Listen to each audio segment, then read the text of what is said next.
వ్యర్థమైన వ్యక్తులతో, వ్యర్థమైన స్నేహములతో జీవితాన్ని వ్యర్థపరచుకుంటున్నారు. Be careful. Cut all unnecessary relationships, friendships, people around your life. Make sure. Cut చేయమన్నారే నీతో మాట్లాడతారా అంటే కాదు. ఇది చెప్తారు, there is an art called avoiding అంట. తెలుసా ఏంటి? మొహం మీద పరా అని చెప్పడంట, కానీ మంచిగా చక్కగా నీకు ఇష్టం లేదనేది తెలియజేస్తావంట. But be ready. నెక్స్ట్ అందరి గురించి గుసగుస మాట్లాడినోడు నీ గురించి గుసగుస మాట్లాడతాడు. అర్థమైందా? వాడు గుసగుసలు మాట్లాడతాడనే భయంతోనే వాడుతూ ఉండొద్దు, నీ బ్రతుకు నాశనం అయిపోతుంది. గుసగుస మాట్లాడినోడు గుసగుస మాట్లాడినా ఏమనుకోవాలి తెలుసా?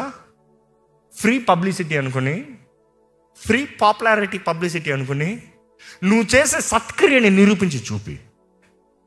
That's why we always say don't worry about shutting people's mouth, do what you are suppose to do. నువ్వు చేసే సత్క్రియను బట్టి దేవుడి నామం మహిమపరచబడుతుంది, దేవుడు నిన్ను మహిమపరుస్తాడు.